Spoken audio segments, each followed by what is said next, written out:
Hola, ¿cómo están? Bienvenidos a un episodio más de Escena del Crimen. Esta noche vamos a recordar lo que había ocurrido en el año 2012 en un escenario poco común. Es decir, si bien uno tiene el presupuesto de la historia criminal de muchos aquellos que formaron parte justamente de esto, del libro de historias policiales de nuestro país, se imaginaría una escena en el exterior, es decir, en una zona abierta, en una casa. Pero en una penitenciaría e ingresar a ese mundo donde muchos especialistas dicen es como una universidad del crimen para aquellos que ingresan por delitos menores, hasta bagateleros, y luego con el tiempo es como que van adquiriendo ese coraje hasta para matar.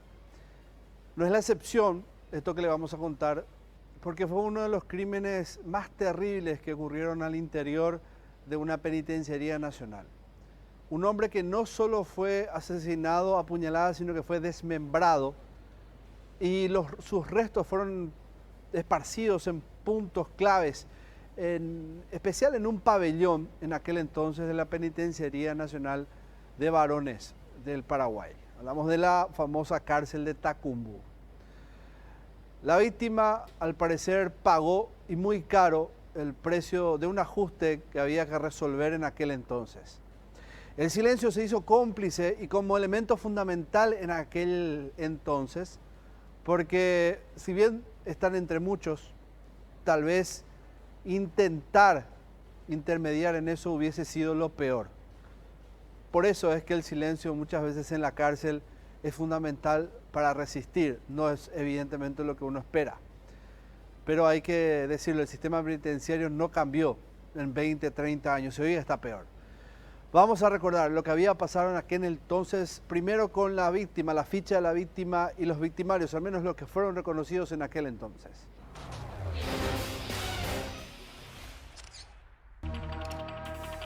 Perfiles. Víctima, nombre, Sergio Jiménez, edad 31 años, nacionalidad paraguaya, domicilio Asunción, profesión empleado, prontuario, robo agravado y homicidio. El criminal fue condenado con la identidad de Fabio David Mendieta Pintos, un esteño a quien le robó la misma. Autores. Nombre, Cipriano Páez Ramírez, edad 24 años, nacionalidad paraguaya, domicilio Cerrito Chaco, profesión carnicero, prontuario, condena de 22 años por homicidio doloso y abigeato, ideólogo del crimen según la investigación. Su pena cumplía por el crimen del capataz de una estancia. Nombre, Emigdio Velar Morales, edad 36 años, nacionalidad paraguaya, domicilio Capiatá, profesión empleado, prontuario, procesado por asalto a mano armada y homicidio doloso. Fue condenado a 25 años de prisión junto con el primero como autores del brutal homicidio. Nombre, Jorge Agustín Sotelo Ovelar, edad 22 años, nacionalidad paraguaya, domicilio Ñembú, profesión empleado, prontuario, sentenciado a 12 años por robo, fue desvinculado de la causa al no comprobarse que tuvo participación en el homicidio. Nombre, Cristian Daniel Escobar Ocampos, edad 26 años, nacionalidad paraguaya, domicilio Ñembú, profesión empleado, prontuario, condenado a 12 años por homicidio doloso. Estaba preso por el asesinato de un hombre con quien supuestamente mantenía una relación. También fue desvinculado de la causa. 7 de junio del año 2012, pareciera que hasta el clima complotaba para un cliché en un homicidio. Digo esto teniendo en cuenta grandes guiones cinematográficos donde al parecer los asesinatos se dan cuando hace frío nada más. Le agrega hasta cierto tono tenebroso a una situación. En aquel entonces la situación en la penitenciaría era como la de hoy, con un hacinamiento importante, con gente durmiendo en el patio, improvisando casas, en carpas, haciendo lo que podía para sobrevivir y refugiarse de un clima adverso de mitad de año. Otros, en medio de la situación que va tomando cuerpo para llegar hasta el epicentro de lo que había ocurrido, estaban en otros menesteres, en las duchas, en otra situación. Y ocurre justo en un lugar que hasta parece también, pero sacado de un libro de ficción, en el baño. Como muchas veces lo vemos en películas de cárceles, de asesinatos en cárceles, esto vuelve a pasar así. Es que ese sector es preferido muchas veces por los internos por el aislamiento que hay de los guardiacárceles. Generalmente ellos no participan en momentos en que están bajo el agua, la ducha, bañándose. Bueno, esto fue propicio. Aunque muchos pensaron que en aquel entonces también los guardiacárceles recibieron su soborno para no escuchar y no ver nada. Se agrega el factor también de la hora, ¿verdad? En un momento en que todo el mundo estaba pernoctando, estaban durmiendo, y eso también sumaba a la hora de decir que no iban a tener testigos o no se iba a escuchar lo que iba a pasar. Sin embargo, no fue así. Un grito rompió ese silencio que gobernaba dentro de la penitenciaría, pero como les decía anteriormente, el silencio es clave en la supervivencia dentro de una cárcel. Nadie hizo nada, la sangre corrió y apareció un muerto. Esto fue lo que pasó a mitad de año del año 2012 en Tacumbú. ¿Qué pasó? Tacumbú, 7 de junio de 2012. Un ensordecedor silencio parecía ser cómplice de la madrugada en la tétrica planta baja del pabellón 5. 70 y tantos reos se suponía descansaban en el sitio mientras se gestaba uno de los más siniestros crímenes tras las rejas. En el sanitario compartido de aquel sector, Camboya, del tenebroso presidio capitalino, el agua empezó a escurrirse y a escapar por la rejilla en el mismo instante en que un estridente grito hizo eco en todo el pabellón. Los gritos continuaron mientras el agua, ahora teñida de rojo, se escurría más presurosamente. Conforme a los datos que nosotros recibimos, el homicidio habría ocurrido en el baño comunitario de ese mismo pabellón. Y como en el penal siempre impera la ley del silencio, en principio no tuvimos muy buena receptividad en nuestras investigaciones. Posteriormente pudimos comprobar que así fue. Lo raro también de ese hecho fue que la persona fallecida no tenía, no se encontró resto de sangre, en ningún sitio. Y después nos comentaron que lo habrían asesinado con la ducha prendida, o sea que abriendo la canilla y lo habían desangrado ahí en el mismo pabellón. Nadie se animó a levantarse de su incómoda e improvisada cama para ver lo que pasaba, pero allí la mayoría sabía de qué se trataba. Todo parecía ser un absurdo rumor, hasta que el conteo rutinario del cambio de guardia confirmó que un recluso estaba ausente. Inmediatamente me constituí al penal. Al llegar vuelvo a preguntar si hubo algún tipo de homicidio dentro del penal y ellos no sabían. Recién detectamos lo ocurrido una vez del conteo general de la población penal que se hace a primera hora de la mañana con el cambio de guardia, y efectivamente Fabio Mendieta era la persona que faltaba. Ese día, la mañana transcurrió más rápido que nunca y las sospechas aumentaban con el correr de cada minuto, dejando en vilo a toda la población penitenciaria. El hecho movilizó a todos los funcionarios del penal hasta que cerca del mediodía empezaron a aparecer las partes del cuerpo en un dantesco escenario. En un pasillo, una bolsa de hule negra llamó la atención. Uno de los guardiacárceles la tomó y de la misma chorreó sangre. Al abrirla, aparecieron restos de órganos humanos. En otra bolsa estaban los brazos, las piernas y otras partes del cuerpo, mientras que la cabeza fue hallada en un balde. Empezamos la búsqueda por todo el penal y ya encontramos, por decirte así, un pedazo del cuerpo encima de uno de los tejados del penal viejo, del sector viejo de la penitencia penal. En el sector 8 encontramos los primeros pedazos del cuerpo en realidad, porque eran pedacitos de cuerpo porque fue descuartizado totalmente, y no encontramos las extremidades. Posteriormente, haciendo las investigaciones pertinentes, tuvimos la colaboración de algunos internos y encontramos la totalidad del cuerpo enterrado en uno de los depósitos, o mejor dicho, uno de los desaguaderos de la cloaca del penal. Rápidamente el penal abrió sus puertas a los agentes de la comisaría cuarta y la fiscal de turno Milena Basualdo de la barrial 10 en aquel tiempo. La fiscalía nos presionaba del lado en que teníamos que ya encontrar todo el cuerpo. El penal de Tacumbú en ese momento estaba con 4.500 reclusos, con un laberinto impresionante de lugares y atajos que es imposible identificar todos esos lugares en un solo día. Gracias a la colaboración nuevamente de internos, pudimos encontrar la totalidad del cuerpo y entregar a sus familiares. Fue un episodio muy grave, por cierto, y también que marcó historia dentro del penal porque nunca antes hubo ese tipo de episodios, salvo los últimos hechos que son de público conocimiento actualmente, ¿verdad? 4 sospechosos.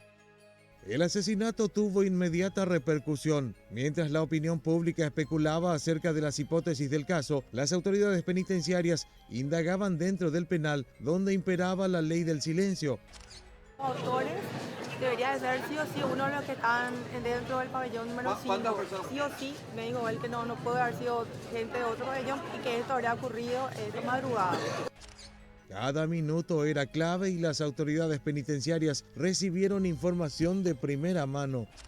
Nosotros resguardamos siempre la identidad de las personas que nos pasan la información, porque en la cárcel es bien sabido que aquel que habla y que emite algún tipo de opinión descubriendo un hecho punible y más aún de esta envergadura tiene asegurada también la muerte. O sea que nosotros no pudimos decir quiénes fueron los informantes nuestros, pero sí sabemos quiénes eran. Los sospechosos eran Cristian Daniel Escobar Ocampos, condenado a 12 años por homicidio doloso; Jorge Agustín Sotelo Ovelar, sentenciado a 12 años por robo; Emigdio Ovelar Morales, procesado por asalto a mano armada y homicidio doloso; y Cipriano Páez Ramírez, con una condena de 22 años por homicidio doloso y abigeato. El último trabajaba como carnicero. En líneas que hablan no hay mucho que decir. No hay mucho que agregar porque ustedes escucharon los relatos anteriores de quien entonces era el director del penal de varones de Tacumbú, Artemio Vera. A él lo apuñalaron bajo la ducha, el agua caía, eso hacía que la sangre se arrastre y se filtre por justamente el filtro, ¿no? El desaguadero de ese recinto. Hay que tener en cuenta también que las armas caseras en Tacumbú generalmente, como son artesanales, podrían ser varillas y bastante finas a las cuales se le saca filo, o pedazos de madera de metal que generalmente también se le saca filo y son bastante reducidas en cuanto a lo ancho. ¿Y por qué soy tan detallista en esto? Porque tiene un punto. Al ser tan profundas y punzantes, generalmente el sangrado es interno, no demanda un corte superior por donde la sangre pudiera salir a borbotones. Quizás eso también explique el por qué no había salpicaduras de sangre en las paredes, en el azulejo del baño, o en el cementado, o en el suelo, o no había tantos rastros al menos de sangre. Pero sin duda lo fundamental de todo esto fue el desmembramiento de él de manera a ocultar el cuerpo. Porque si hay algo que saben muy bien los internos es dónde ocultar un cadáver dentro de una penitenciaría. ¿A dónde te vas? ¿Dónde lo metes? Y este carnicero, con lo que sabía, con el oficio que llevaba, tenía el conocimiento necesario para saber dónde cortar, de manera a reducir el tamaño y ocultarlo. Disculpen que sea tan bruto en esta manera de contarles, pero esto tiene un propósito. Era justamente eso, no dejar rastros y hacerlo desaparecer. Imagínense ustedes en medio de una población que en aquel entonces llegaba a los 4.000 o lo superaba tal vez, a los 4.000 internos. ¿Dónde van a encontrar a uno?, decían. Pero no fue así. Igual el crimen es cobarde y hasta dentro mismo de una cárcel donde uno pensaba o podría haber pensado que el sistema mismo está tan corrompido que podrían haberlo oculto. No fue así, se determinó cuál fue la causa de la muerte de todas formas y también lo fundamental que fue el hallazgo de todas las partes del cadáver para poder determinar finalmente qué ocurrió exactamente en aquel entonces y encontrar al verdadero culpable, al menos sindicar y apuntar a uno de ellos fundamentalmente, quien era este hombre que tenía el oficio de carnicero, al que después se lo llamó el carnicero de Tacumbú. Sin mucha creatividad, claro, en el apodo, pero era como entonces se lo señalaba. El informe de heridas que hablan tiene la precisión del forense de qué fue exactamente el motivo o cuál fue el motivo de la muerte de Sergio en aquel momento.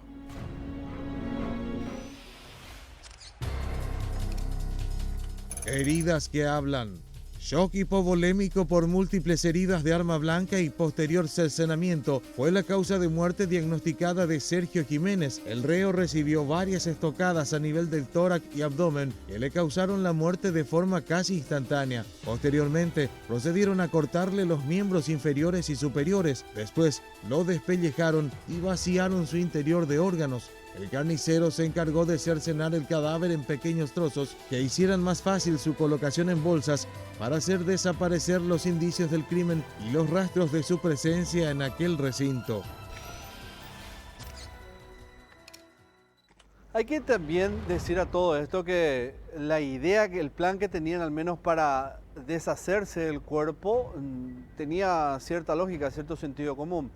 Para ellos, al reducir el cuerpo en pequeños pedazos, era fácil de ocultar en bolsas de basura, simulando que estos eran desechos propios de la penitenciaría, y esto a su vez subirlo o ponerlo en un contenedor, mezclando con el resto de las basuras orgánicas, las que no, y deshacerse finalmente en el habitual día en que pasaba el recolector, juntaba todo, o ellos mismos, digo, los internos, lo subían a una gran carreta, y luego a tracción humana, claro, los internos mismos se encargaban de eso, sacar fuera de la penitenciaría y depositarlo en un contenedor que después era recogido por la municipalidad.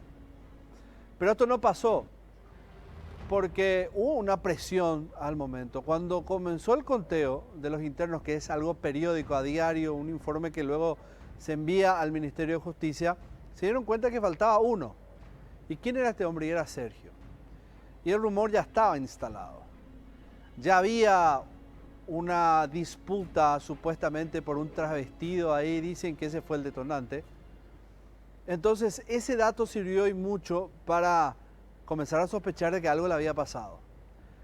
Y esos rumores se sumaron al grito que se escuchó en la madrugada, y prácticamente para las autoridades penitenciarias la ecuación era la siguiente: una venganza, una amenaza, un grito es el equivalente a un homicidio. La pregunta es, ¿dónde estaba? Veamos.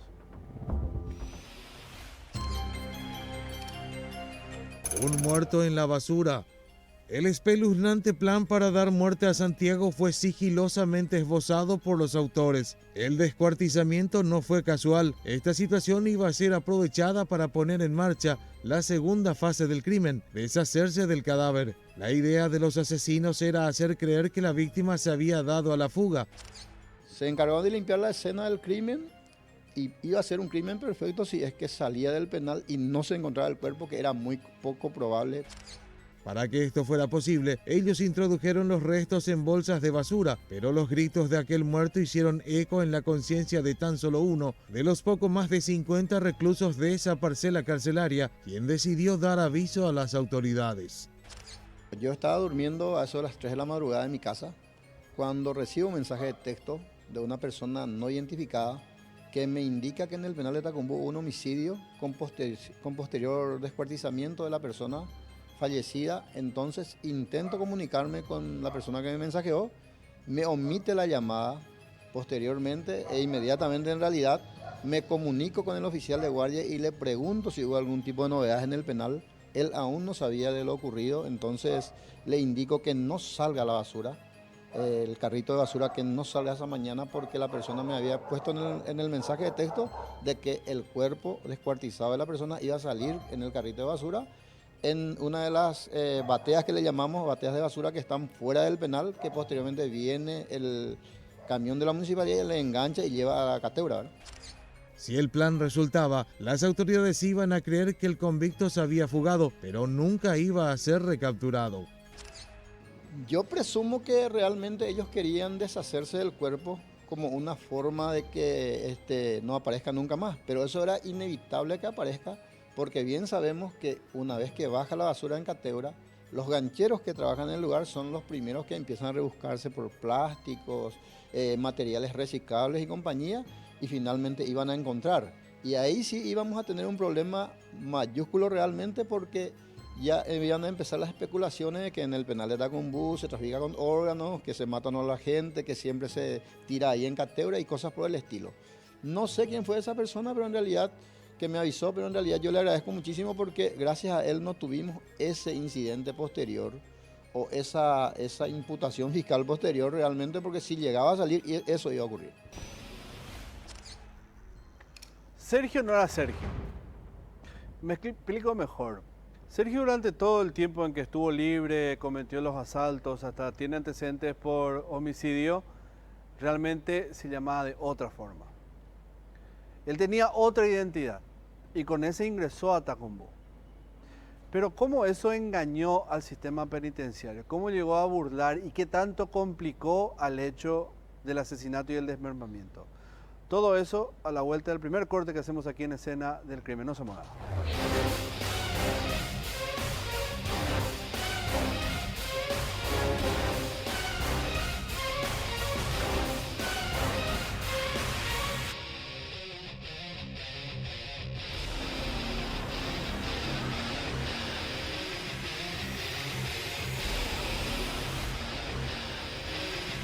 Sergio Jiménez tenía 31 años cuando lo mataron. Bueno, decía ser Sergio Jiménez, o decía ser otra persona, mejor dicho.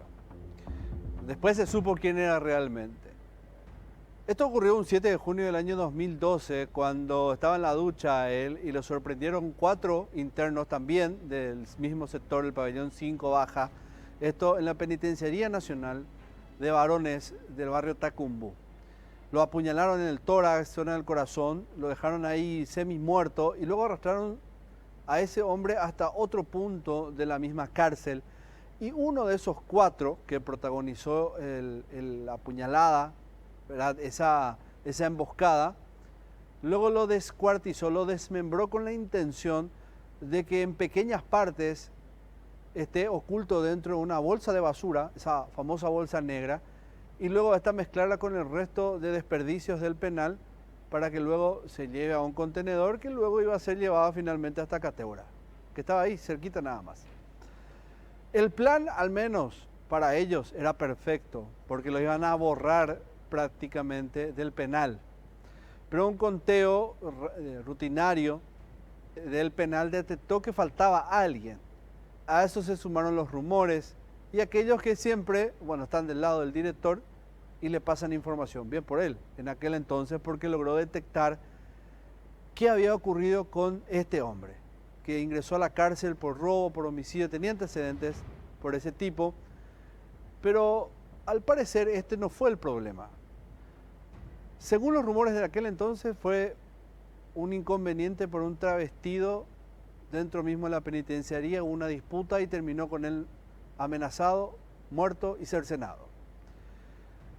Y les decía al principio, él realmente era Sergio, pero ingresó o fue condenado inclusive con otra identidad. Una identidad que le pertenecía a otro joven que cuando se entera de todo lo que había pasado en la cárcel, el homicidio, el desmembramiento, prácticamente revolvió toda la escena, confundiendo un poco a las autoridades y los investigadores en aquel entonces.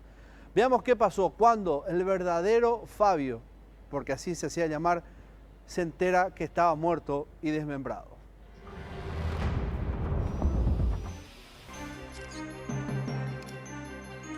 Una identidad falsa. El jueves 7 de junio del año 2012 no fue un día normal para Fabio David Mendieta Pintos. El alba llegó con uno de los momentos más traumáticos de su vida, cuando todos los medios se hacían eco de la noticia del momento, el macabro hallazgo de un cuerpo descuartizado en Tacumbú, y la víctima era él. Ante sus ojos leía, veía y escuchaba los reportajes del momento. Émulos paraguayos del propio Jack el Destripador, 4 miembros del pabellón quinto Baja lo habían matado, pero él estaba vivo. Su desconcierto se expandió alrededor de la República cuando un desconsolado hermano de la madre del asesino, Antonio Ortega Jiménez, reveló que Fabio David Mendieta Pintos, muerto en Tacumbú, no llevaba precisamente ese nombre. sino que su identidad real era Sergio Jiménez y en los últimos años previos a su cruenta muerte había logrado engañar a todo el sistema policial, judicial y penitenciario del país, viviendo con una identidad simulada. Yo hace 3 meses estaba luego acá adentro también con él. Ajá. Y recibía un interno de amenaza. Mala y eso era yucata, Pero y pasado cuena y pasado cada cuena, pero yo creo ahora qué pasado bien va empujado. O cayó lado guarema, mira. no, a perfil De Cobahí alguien. tal vez menos veces algo de zona. De Catrina y Cuaira le ganó pero Para yo me vine a 5. ¿Ande? Hace 5 que hay en. Ah, oño Dios y me vine. Sí, oño Dios. El verdadero Fabio David Mendieta Pintos era en realidad un entonces estudiante de periodismo domiciliado en Ciudad del Este, quien al día siguiente abría los diarios para leer con horror la crónica policial sobre su propia muerte. De acuerdo a las declaraciones de su hermano, debido a las constantes amenazas de muerte que recibía, se cambió la identidad, robando el nombre a Fabio David. Ante la situación de peligro que corría su vida, fue trasladado al penal de Emboscada en diciembre de 2011, pero volvió a Tacumbú 2 meses antes del crimen. También tengo que comentarte que las amenazas son ciertas. Ayer vi a uno de los familiares decir que ellos nos avisaron que nosotros no hicimos absolutamente nada ante las amenazas recibidas. Falso, de toda falsedad. Aquí el documento indica que nosotros lo hemos trasladado al penal regional de Emboscada a los efectos de proteger su vida y su integridad física. Pero él, a través de su abogada defensora, solicitó su traslado y por orden judicial regresó aquí al penal hace 6 meses. O sea que nosotros teníamos conocimiento de que él venía recibiendo amenazas. Su comportamiento no era el ideal, ya prácticamente no cabía en ninguno de los pabellones aquí dentro del penal y lastimosamente lo liquidaron de la peor forma. Sergio tuvo un pasado bastante agitado. Su vida delictual apunta también a un homicidio y tiene que ver con uno que había protagonizado dentro mismo de un autobús. Muchos dicen, y pecado jetá, en guaraní, es decir, tenía un antecedente propio de un hombre que estaba siendo buscado por la ley en su momento y por esas persecuciones, por ese crimen que se había notado él en su haber, recibió muchísimas amenazas. De ahí es que viene el cambio de identidad dentro de todo esto, para evitar justamente que se cobren venganza por lo que había ocurrido y lo que van a ver a continuación. Un crimen que ocurre dentro de un bus, pero el que muere tampoco es alguno de los pasajeros de buen pasar. Fíjense.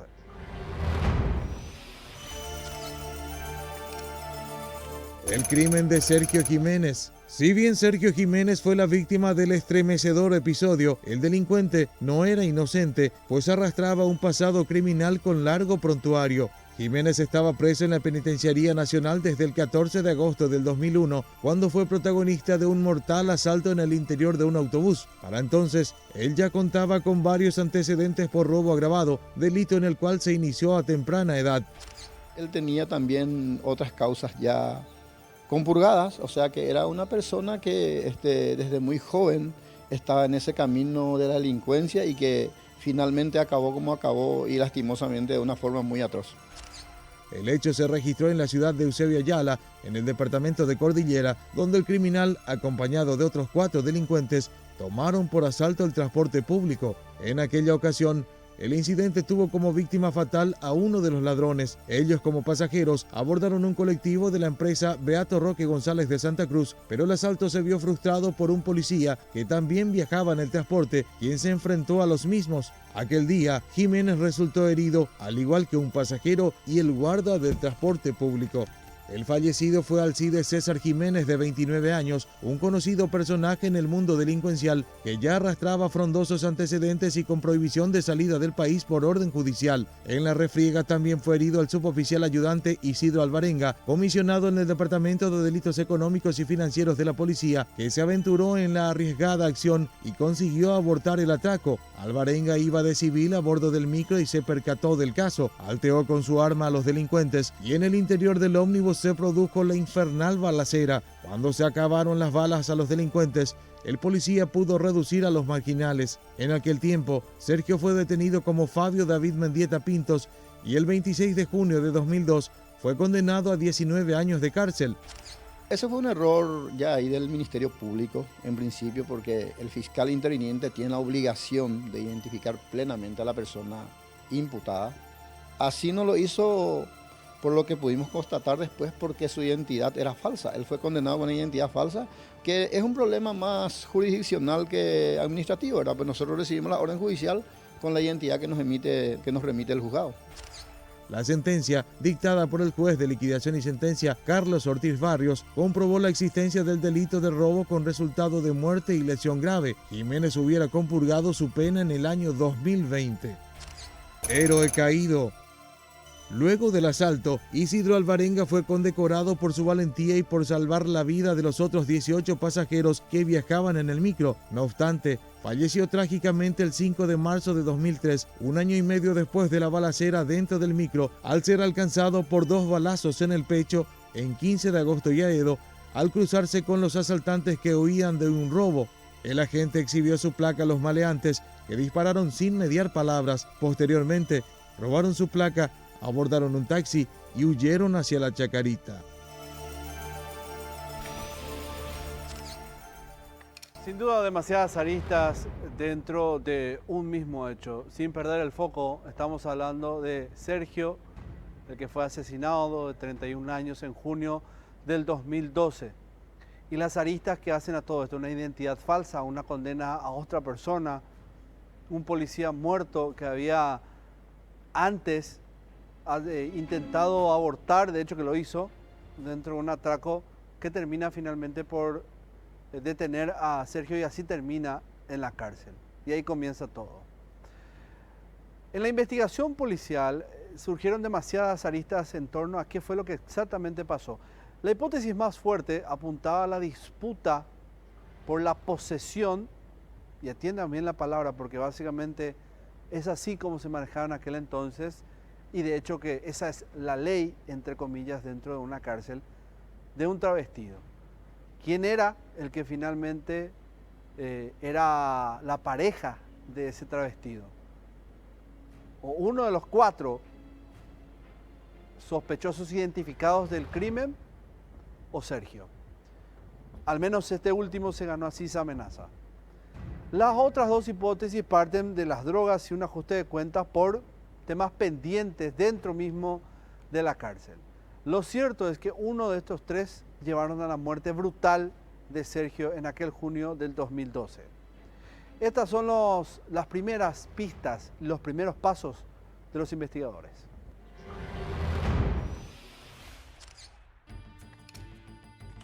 La investigación por un trasvestido, una rivalidad de larga data por el amor de un hombre dentro del penal entre Cipriano Páez y Sergio Jiménez parecía ser motivo suficiente para cometer el atroz asesinato. Esta fue la primera de las hipótesis de los investigadores en torno al caso. Porque en ese tiempo teníamos una cantidad importante de personas trabajadoras del sexo también ahí, más conocido como travesti, ¿verdad? Que estaban presos por diferentes hechos punibles. Ajuste de cuentas. Otra de las fuertes aristas apuntaba a una venganza, donde el principal autor habría ajustado cuentas con el fallecido, quien había puesto precio a la cabeza del primero. El rumor llegó a oído de Páez, quien se enteró de que Jiménez sondeaba a otros reclusos para ver quién se animaba a acabar con la vida del carnicero. Y la otra, que esta persona, Fabio Mendieta, habría agarrado una cantidad importante de dinero para organizar la muerte de uno de los cabecillas de estos asaltabancos. Eso también se dijo. Y también tiene mucho sentido, y que el descuartizamiento habría sido como una advertencia a aquellas personas, a aquellos internos que posteriormente podrían recibir dinero para matarle a esta persona o mandar matarle a esta persona. Una advertencia para que eso ya no vuelva a ocurrir. Muchas veces algunas personas osan recibir dinero para liquidar a otro interno, y eso es sabido, ¿verdad? No va a ser tampoco la primera ni la última vez que un interno agarre dinero por la cabeza, como le llaman ellos, de alguien, y ejecutan ese trabajo, entre comillas. Para mí que la cosa fue más por ese lado, por la forma en que lo han matado, no por el tema de una relación amorosa, ¿verdad? Las drogas. Sin embargo, El norte de la investigación fue trazándose de a poco conforme el tiempo iba pasando. Así, la sospecha, que empezó a tomar mayor fuerza, que incluso se sostuvo en el juicio oral y público, tenía que ver con el manejo de las drogas dentro del mismo penal.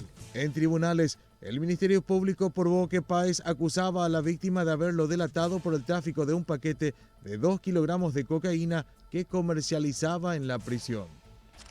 Claro, un ajuste de cuenta por un tema mucho más jodido de lo que se comenta, ¿verdad? Porque lo otro es muy leve para que se haga con el tamaño de ensañamiento en que ocurrieron los hechos. Y con tantos involucrados y movilizar a todo un pabellón, en un hecho, porque finalmente habían como 60 internos en ese pabellón. Sí, es un pabellón cerrado, sabemos que hasta hoy día hay poca cantidad de guardiacárceles, uno candadea ese pabellón y ellos quedan allá adentro, ¿verdad? Esa es la realidad. Nadie le pudo auxiliar, es más, ni aunque quisieran auxiliar no podrían haberlo hecho porque esa es la ley allá adentro. Emigdio y Cipriano, los dos de todos aquellos que estaban bajo sospecha eran los principales responsables del crimen y del descuartizamiento de Sergio.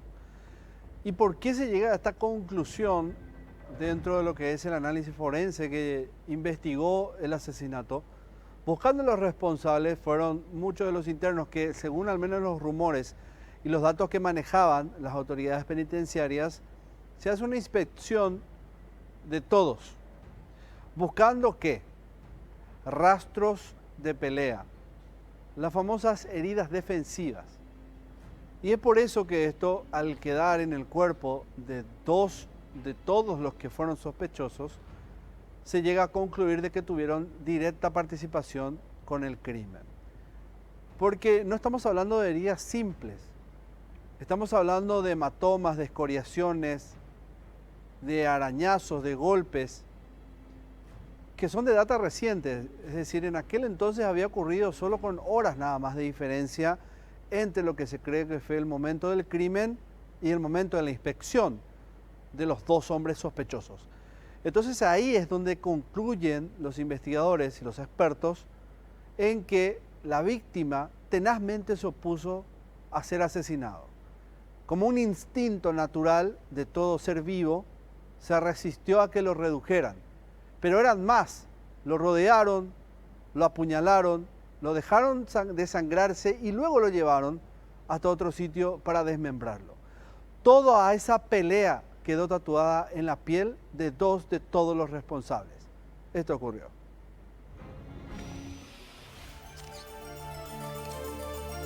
¿Quiénes lo mataron?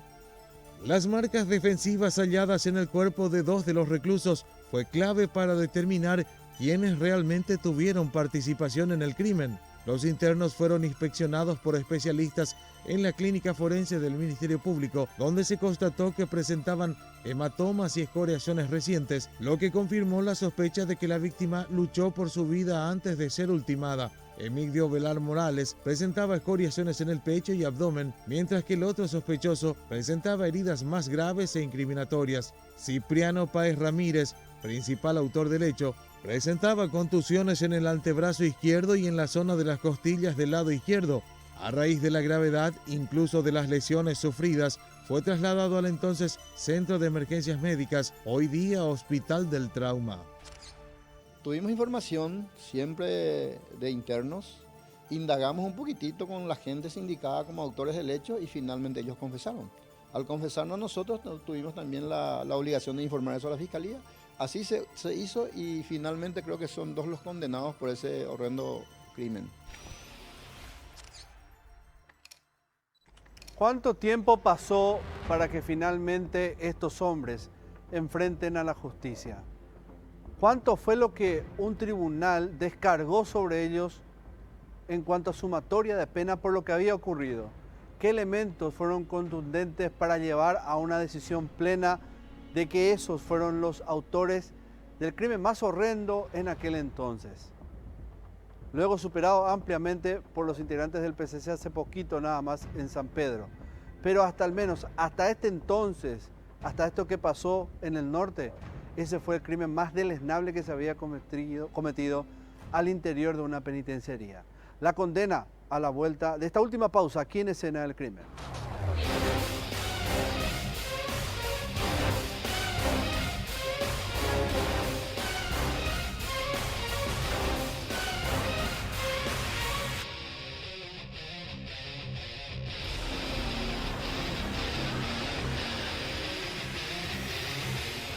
Sergio Jiménez fue asesinado brutalmente dentro del pabellón número 5, Baja, así se conoce ese sector del penal de varones de Tacumbú, o también con el mote de Camboya, por lo que implicaba esa selva, entre comillas, de varios internos en estado de hacinamiento y de abarrotamiento dentro de un mismo sector. Ahí uno tenía que arreglarse para sobrevivir, algo que no pudo sostenerlo por mucho tiempo Sergio. Hubo una disputa, muchos dicen que fue por una cuestión de drogas, un ajuste de cuenta, que esto sí se podría cumplir en las dos hipótesis más fuertes, o en el de la droga o en el caso de la disputa por un travestido. Lo cierto es que en una madrugada de el principio del mes de junio del año 2012, él se estaba duchando y en ese momento lo emboscan 4 hombres, de los cuales 2 fueron los principales autores de ese homicidio. Lo apuñalaron en el tórax, el corazón, lo dejaron tendido, desangrándose, pero hubo una pelea y él opuso resistencia y dejó huellas inclusive en la piel, marcas de hematomas en el cuerpo, principalmente de Cipriano. Cipriano y Emigdio, de hecho, son los 2 principales. Y luego lo desmiembran. De ahí es que nace el mote del carnicero de Tacumbú, principalmente por Cipriano. Con el tiempo, la investigación determina que ellos 2 fueron los responsables más directos, por eso que les contaba. Los forenses, al examinarlos, vieron que había heridas defensivas, los rumores, los datos que manejaban las autoridades penitenciarias. 2 años después, van a un tribunal, enfrentan a los jueces y esta fue la condena.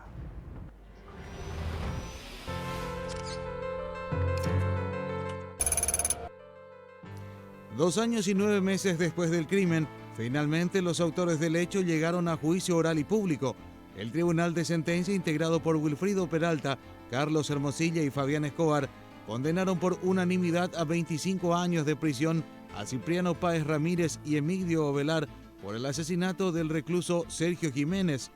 Al frente del Ministerio Público, las fiscales Alicia Saprissa y Liliana Sayas llevaron adelante la acusación y solicitaron la pena de 30 años de cárcel más 10 años de medidas de seguridad para Cipriano Páez, considerado autor directo del asesinato. Para ellas, el criminal era un peligro para la sociedad, pero para los jueces no se reunieron los requisitos para que sean otorgadas las medidas de seguridad, pese a que Cipriano, antes de matar a su compañero de pabellón, ya cumplía otra condena por matar y cercenar a un capataz de una estancia en Cerrito Chaco, quien lo sorprendió faenando a un animal robado en el predio del establecimiento que tenía a su cargo.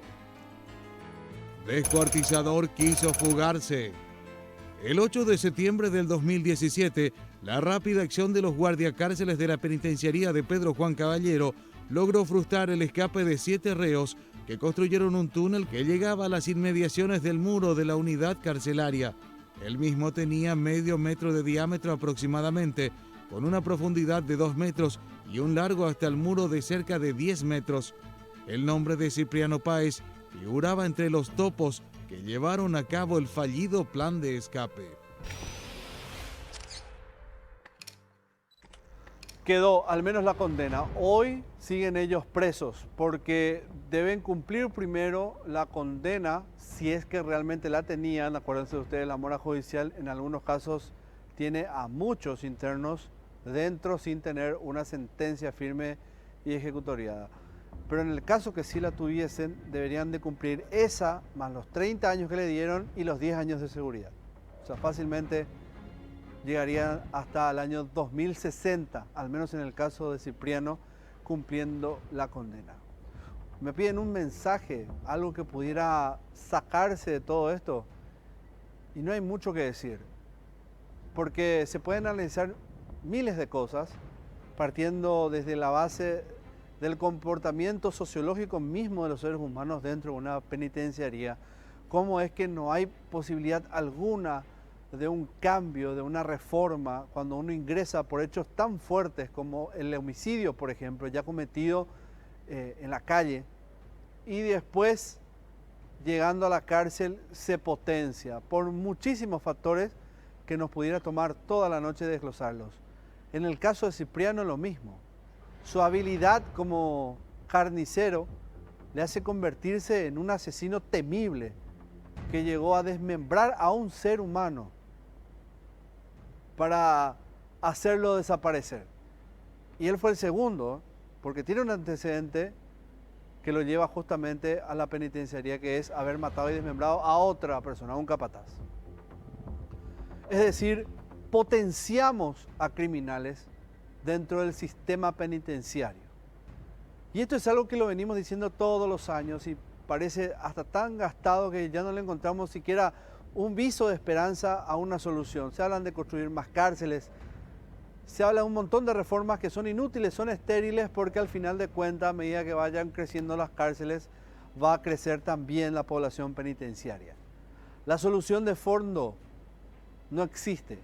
Profesionales que puedan tratar a estas personas, profesionales que puedan acompañarlos, la cantidad suficiente para sacarlos de ese mundo de las adicciones, del contrabando, de los juegos de azar, de la extorsión, de todo lo que ustedes imaginen que ocurre dentro de las penitenciarías. Tal vez Sergio sea un ejemplo de cómo se desencadena la violencia dentro de una penitenciaría cuando los que mandan son realmente los criminales y no las autoridades penitenciarias, que están de mero adorno para decir que existe una estructura. Llegamos así al final de Escena del Crimen, un capítulo más. Muchas gracias a los amigos de Óptica Carrón, Cerro Corá y Tacuarí. El lugar ideal para ir a elegir unas gafas que le pueda ayudar a ver mejor, lentes de sol ahora con este intenso calor que estamos viviendo últimamente. Vea esta línea, la Traffic, la que yo tengo, es un nuevo modelo con el famoso click, la careta click, para que esto de ser un lente de receta se convierta en un lente de sol. Vaya, nombre a Escena del Crimen y tiene 30% de descuento, no lo olvide. Y no se olvide también de que los domingos volvemos a reiterar el programa a las 4 de la tarde. Fue un placer. Nos reencontramos la próxima semana.